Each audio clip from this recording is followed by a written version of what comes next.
Oh, hi, everybody. Oh, just as you take a drink, that's when you start the show, right? I didn't know it was time. I was been waiting. So, hi. I put out the intro, I put out everything. We're all good.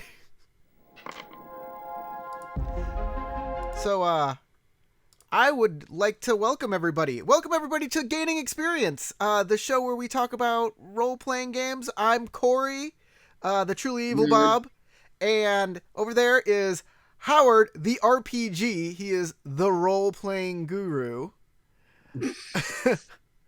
All right. So, Howard, tell everybody what this show's all about.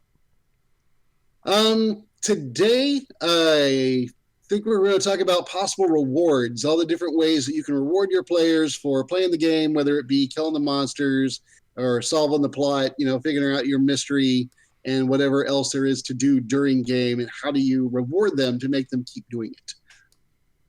That's correct. And this this show is live and it's a conversation. So if you're watching us live, you can interact with us through the chat. We'll be looking over there and seeing if anybody's here and would like to talk. But if this time isn't good for you, because we do this every Wednesday at 10 o'clock Eastern, which is late for the Eastern board, but it's 7 o'clock on the Pacific coast. Feel free to, if you're watching the show pre-recorded, feel free to send a comment like uh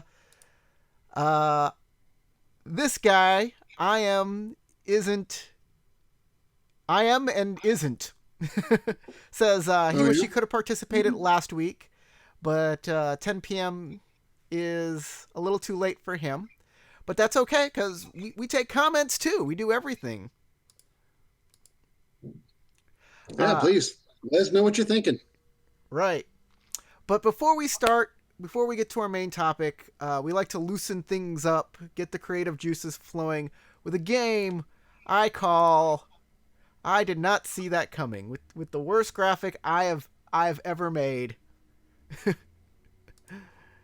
So how this game works is I'll come up with a plot and Howard has to make a twist for it, and then vice versa. Actually, Howard, you go first. I'll You want my plot? Yeah. Well, I've been thinking about you. My good friend here, Truly Evil Bob, is in Alaska. So today's plot: there's an earthquake. It's huge, and demons are coming out of it.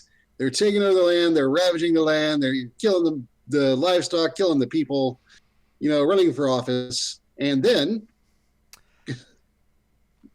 The only way to uh to take the portal that is being created by the earthquake and seal it is to appease the Demon King by sacrificing the princess of the land. Will they do that, or will they find a different solution? how do you talk the king into that solution? Like, hey, can we borrow your daughter a little? We're not bringing her back. uh, it's for the greater good. And what does the sacrifice mean? Does that mean killing her? Does that mean like the Demon King gets to marry her? What is sacrifice? Does she get a choice? Is it like multiple choice for her? She's like, I can be dead or I Oh can be no married the no no! bad guy. She's just the Oh. object. She's the MacGuffin. uh, Supporting the patriarchy, are you? so my plot today is geez, I had it earlier in my head. I kind of I plotted this thing out. Um Well, that's cheating. I was doing it in the shower, had the shower thought all ready to go, and now I've completely forgotten it. It's like it was a dream. Tell you what, we'll wait while you shower. So so here's my plot. There is a town that is has these weird people in it. They act strangely. They keep to themselves, and they used to be regular people. And they So this say is any that town in Montana. if you're out alone at night during a full moon, there's a spirit that will touch you, and if it touches you, you become one of these people. And the full moon is coming up. Show me on the commoner where the spirit touched you. All right. To make sure I'm clear on the premise, the spirit touches you and you become one of these reclusive, weird townsfolk. Yes. All right. So the twist here, a lot of stuff comes to mind. It's very like Stepford Wives, where they're trying to encourage you to go get your touch by the spirit, so you can be all one of us. But I think the big one is the spirit is converting these people and changing how they are to protect them from a really dangerous evil spirit. Like there's so now you like, I don't want to get switched. I don't want to be something that I'm not. I don't want my personality taken, but at the same time, I don't know what to do about the big bad. So there's like a thought eater out there, and the spirit's like Ooh. taking people's thoughts away. So the thought eater, yeah, I'm liking that. There we go. Itself. Yeah, I like that. So let's get to the main topic today: rewards. So we're talking about experience points for the most part. Like that's the big thing that when you think of rewards. But there's treasure. There's like hero points. There's all sorts of different stuff that you can do. You came up with a couple ideas like an ally or a plot thread as a reward. Yeah, those are as a dungeon master, those two are my favorite, especially new plot threads, because it rewards the players with a more inclusive story that's more about what they've done. Because if you do something that opens up a new plot thread, you really feel like you've discovered something, that the story is about you and what you're doing. And if you get allies that will then help you. Now, I'm not talking about DM NPCs. That would be its own show. I'm not saying you need to include a whole bunch of people in the group and have them solve the combats for your players. Don't do that. You'll take away their fun. What I'm saying is allies that, hey, this guy can later on get me into this place I need to go to, or get me across a border that is otherwise guarded, that kind of stuff. I think that story rewards are the best. Like a sea captain that owes you a favor and now can carry you to the next island, or that kind of exactly thing. Story rewards are my personal favorite of all of them, but they all have their uses. I mean, we need magic items and treasures in D&D because without those, you don't. I don't know. I feel like they give you something to be especially proud of. I mean, we all have a character with a sword that is a long sword directly out of the equipment. But when I tell you your long sword glows with blue energy, and when you swing it, you hear it whistle, and then you crack of lightning when you hit someone. You're like, oh, I am the lightning bringer, and you start to really get into that. I think the magic items have their special flavor. And of course, cash rewards, it's to buy magic items and other things that you're going to want. So all of that stuff is good. And of course, you got to level. You got to get new skills in skill-based systems. You got to get new levels in level-based systems, because that's the best measure of your character's actual growth. To people in the chat just joining us, we're talking about rewards in role-playing games. So let's talk about how you can get some of this, the experience that you need. A lot of different games do it differently. In Dungeons & Dragons, it's notorious for getting XP for killing stuff. And of course, this always leads to the murder hobos. I personally shy away from that. I've stopped using XP per monster. I use XP. If anyone's played Horde of the Dragon Queen, I'm not going to spoil the game for it. I'm just going to say that they initiated the idea of, at the end of each chapter, level up the party. And I was like, this is beautiful. If I can just, you've accomplished this portion of the story, everybody go up a level. It keeps everyone at the same level, and so that there's an equal playing field.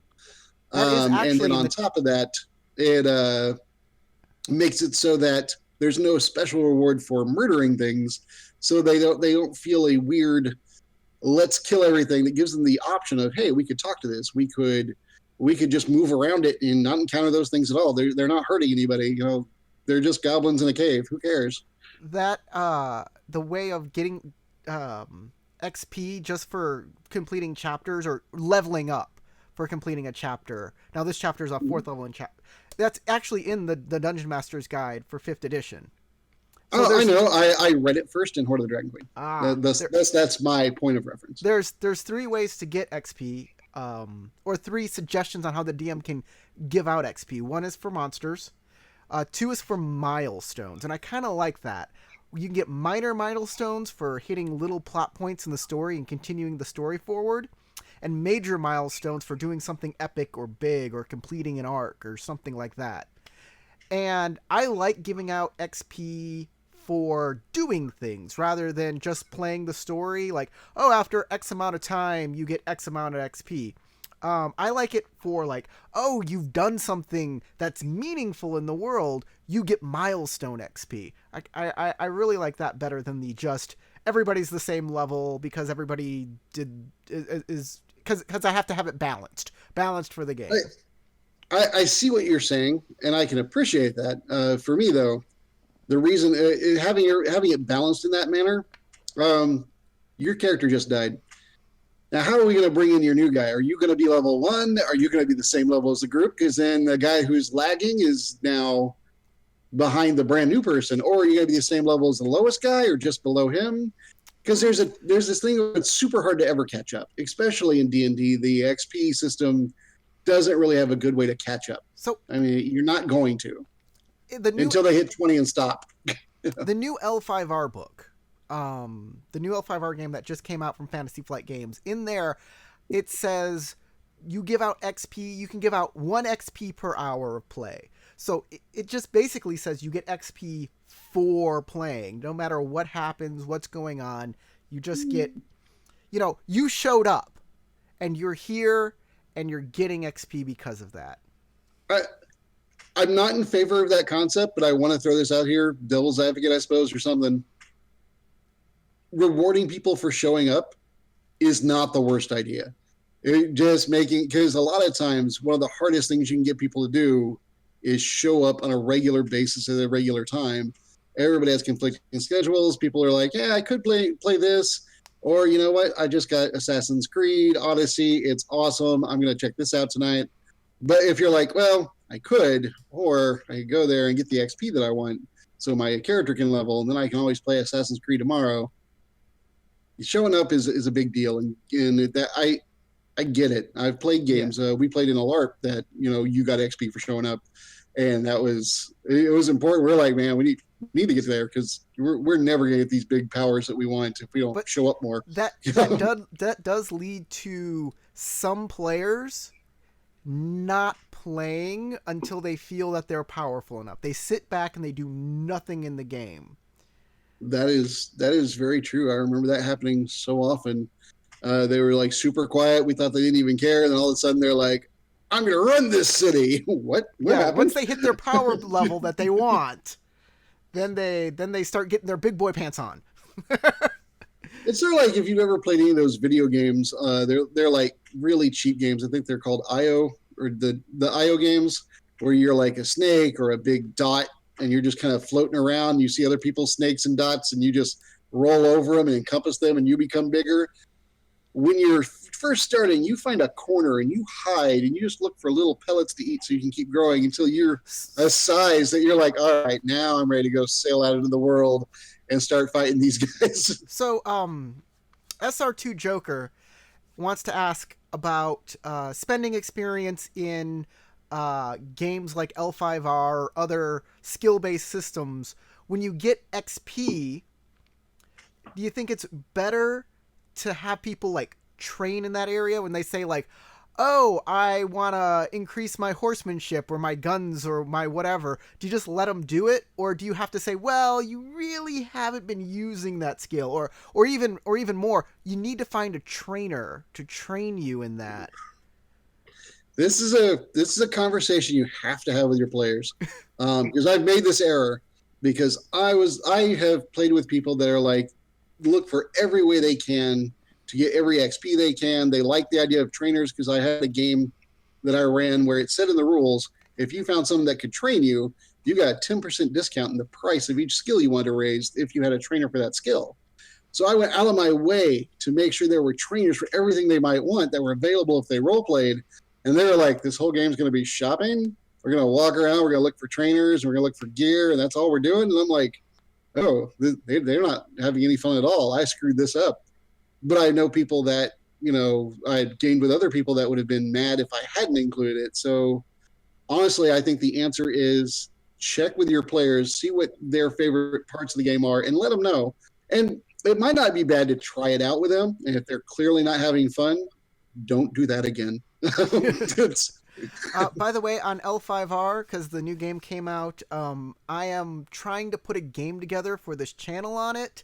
I don't want to say how good or bad it is right now because I haven't really played it. I've only read it, and you can only know so much from reading it, and you know much more from actually trying to take those rules and put them into practice.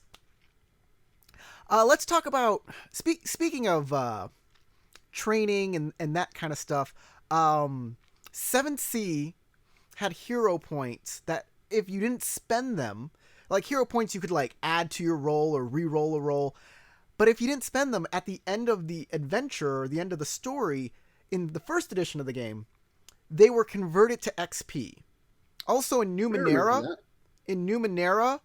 you can always spend an XP point to re-roll a roll if you really needed that roll done. But this led to, from my experience, it led to players not doing that. Like, I remember I had one player who would hoard hero points and never spend them, even though it was critical for them to spend them at that point. Because no, you wanted it for the XP. You needed to grow your character. So I'm very much against that. I think it's a terrible idea. I think that a part of that is you gotta sit with the player and explain it to him like this, because this is how I looked at it, and it made me less likely to hoard the points. Is all right. Let's say you spend these points or save these and then spend them as XP, so you can get a skill or whatever that you can up, and then later be kind of cool with it. Or you could be cool with it right now. You can do a cool thing right now. Why wait? What is the better reward of waiting to be cool when you can be amazing right now? And when I thought of it that way, I was like, oh, I can save some of them, get a little better, and be kind of cool all the time, and also really cool right now. And next game, you're going to get more of those things anyway. So to me, hoarding them became less important. And I think that if you explain it that way to the players, they'll understand what you're saying. But if all they see is, I'm wasting my XP for this role, why would I do that?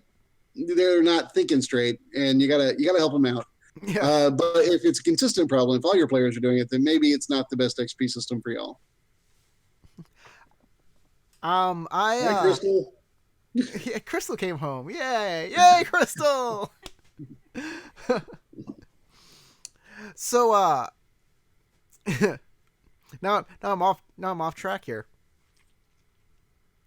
I just don't like systems that allow you to spend XP for a temporary reward when all anybody wants to really do is grow their character, because they want a consistent bonus, a consistent, like, if I spend that 1 XP now to get a +1 to my roll or +1 die or a reroll, if I save it in the future, I can get that bonus like permanently. I permanently am better.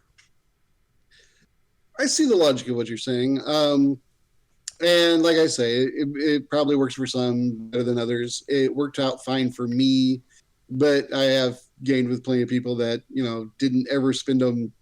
And one of the things you have to keep in mind is with every game, if the game isn't fun, you'd be surprised how quickly that game will die and people aren't going to show up anymore. So spend them, make the game fun.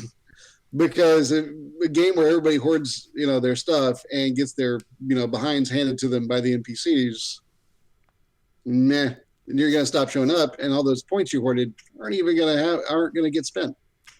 So in old school D&D, in second edition, first edition, second edition, thieves got experience based on the gold that they got. Yeah, this good times. And SR2 Joker brought this up. Is it the Ant? This was the most toxic thing ever. because it made your thief character and your rogue character go out of his way to screw over the other characters because Oh yeah. gold and XP were the same thing to him. Okay. I'm sorry. I was thinking something else. Yeah, you're right. Now I've had a player do it right in a way that didn't hurt the party, but he became a godlike character like immediately. And I'm gonna call him out by name. I don't think he watches anyway. Lou Connect. He figured out that to go to a banks, there was a big city, huge city, had these royal banks, and he went to the royal banks, and he said the city is so large. So he asked the DM. He goes, "Is there a way to get to the bank if you're on different sides of the town? This because this city is described as miles across, in a time when we didn't have cars. So could you imagine hiking all day to go to the bank, then come back? That could be a day journey just go to the bank if you want to buy something." So the DM said, "Oh, well, there's another bank on the other side of town." And then he asked about all the weight of the gold. How did they get that? And they were like, "Oh, they give you promissory notes." And what he did essentially is he started a check floating scam and stole millions and was immediately max level. And you're like, oh, what just happened? He's like, "No, according to the rules, don't." Yeah, But he did buy a lot of magic items for the party. It was very nice of him. that is very nice. A lot of games like to incentivize how you roleplay through how you get rewards. Numenera is great for this. I like the Numenera game. It gives you get your regular XP for the adventure, but if you find something, if you find like a hidden treasure or a cool thing or discover something, you get an extra experience point. So you get XP for exploring. Also, there are things in the game called complications. Sometimes encounters get bigger, or sometimes something happens that makes something harder. If you take a complication onto your character, you get an extra XP. I actually like that. I've always liked the idea of getting XP for flaws and whatnot, because it gives you that incentive, and that's even in D&D 5e. Not XP; it's a different reward. It's your drama point, your inspiration point. There it is. For role playing your flaws, your bonds, your ideals. But it is a reward for having a problem on your character. Well, here's and the thing. I like the idea. Here's the thing with inspiration. It comes from, of course, the force point. It turned into like the hero point or the champion point or whatnot. And you get them for. It used to be just generic role playing your character. And that basically turned into two things I didn't like, which was making off-color jokes, and it was the cool point, making people laugh at the tables. Somehow you got the cool point. Yeah, I know. And the second one is doing the having a really good roll. If you rolled really well at a critical time, just because you rolled well, you got a hero point. Or I was like, wait, isn't the good roll its own reward? How come he gets a great roll, something great happens for him, and he gets a hero point? This what? Yeah, in the original Star Wars West End version, the force point you got when you did something that was like amazing the story, like usually it was something self-sacrificing, like you're like, I leap into the way, push her out of the way, and I take the damage instead. That type of thing got you your force point. It was something truly heroic. But yeah, it did over time devolve into, because the force point went from that to the force point in the Roll20 version of Star Wars, which eventually got incorporated because Roll20 was based on D&D.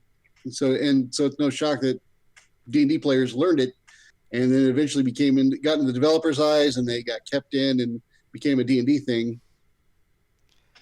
But it's so much less powerful than it was in West End. Inspiration is great because you have to roleplay these specific things. It comes from, I think, Vampire's willpower rules, where you had to roleplay your nature or your demeanor specifically to get your willpower. Yeah, I do. I like that. I like it. Having just the ideal, the flaw, and all that, or as it used to be, your nature, demeanor, and then in the new edition, it's your deadly sin and your heavenly virtue. But yeah, I like the idea that it's something that you have to role play and you have to justify it real quick. Be like, hey, my character just, put himself in danger, and he has a, personality trait of he constantly looks for ways to help others, even at, risk to himself. Well, that's what you did. Then yes, you may have your point, because it makes people kind of like pay attention to what their character ought to be. And the good role players, and I'm not trying to judge anyone. I'm saying that, people that are experienced just kind of do that without having to think about it. But people that are newer to the game or newer to the idea of actually role playing versus, strategic combat, I think that it helps them just kind of focus. So we gotta. It's about time for us to leave. We've almost run out of time here, but that Well, just means it's time for our last segment, the back of the book. And today, yep. Howard has our back of the book segment. If you don't know what back of the book is, we find some hidden gems within role playing that you may not have known. Sometimes they're silly, sometimes they're awesome. Let's see what Howard has for us today. Today I'm going to talk about one that's pretty broken, and it's been around at least since second edition. I didn't bother to look it up and find out exactly when it first started. I remember when I was first introduced to it. It is the idea of what happens when you take a portable hole, which is a magic item that is kind of like a cartoonish. If you've ever seen Bugs Bunny or someone paint a black hole on something and then walk through it, it's that as a magic item in D&D. If you were to take that, and you can pick those up and roll them up and stick them in your pocket, everything seems fine. Then you can pull it out, put a hole on anything. That's how the item works. But if you were to put that portable hole into another popular D&D item called a bag of holding, because one is a rip in the fabric of reality and the other is a pocket dimension, there is a hidden gem in at least second edition, if not older, that states, and they still reprint, it's in fifth edition right now, that this creates a tear in all of reality and everything in that area gets sucked out into the astral plane. And either you can run that as an astral adventure that everybody is suddenly on, or you can just say they all like have no air and die, or they freeze and die, or whatever you like to do as the dungeon master, because your party just royally screwed up. And while this is a weird and amazing and fun bit of flavor, it is a thing that either happens by accident because nobody's ever heard this obscure, insane rule, or it happens on purpose as a weapon. And I don't want to accidentally do a party kill and ruin the game. And I don't want to give a player the ability to say, well, so I sneak up behind the Tarrasque and I open up a rip in all of reality and suck him out to the astral plane. Yeah, it's a little self-sacrificing, but yeah, I'm good. Killed the Tarrasque. Or even better, as a warlock, I have my imp familiar walk up with my 2 magic items, and I am in no danger. So it's an awesome bit of flavor, but at the same time, using that in your game, there is no reason to do it. All it gives you is either the ultimate weapon for your players to use that's going to destroy your game, or it's an accident that your players are going to accidentally commit because they quickly throw all the loot into their bag of holding as they're running through the dungeon, and then game over. So what's this graphic you gave me here? I got this graphic, the Arrowhead of Total Destruction. Walk me through this thing. Okay, so the Arrowhead of Total Destruction, I don't know. The name of the guy who came up with it is still on there. I made sure that his name was on there. I don't want to steal credit. But it's a clever idea that you take a tube, you roll up the portable hole into the tube, and it's a small tube, and you put that at the end of an arrow contraption. And then also in that arrow contraption, as you can see on the graphic, if he's got it up, is a bag of holding that is stationed in such a way so that when the arrow flies at its target, the tube impacts as the head of the arrow, which forces it backwards up towards the shaft and into the bag of holding, meaning whatever you've shot your arrow at, that whole area is going to cease to exist. And it's going to be out in the astral plane, and you will take out your big bad of the campaign, or that girl that refused to talk to you at the tavern. Whatever it is that's upsetting you at the moment, you auto destroy it. There was a meme about that somewhere that said, "This is why engineers shouldn't play D&D," and I was like, "Yep, that's what this is." We should talk about that some other time. I know a couple stories of people doing weird things with physics in Dungeons and Dragons. Anyways, that's all the time we have for today for our show. Remember, we're here every Wednesday at 7 o'clock Pacific time. Thanks for watching. Comment below. Maybe we'll talk about your comment next week. Howard, I'll see you later, buddy. See ya.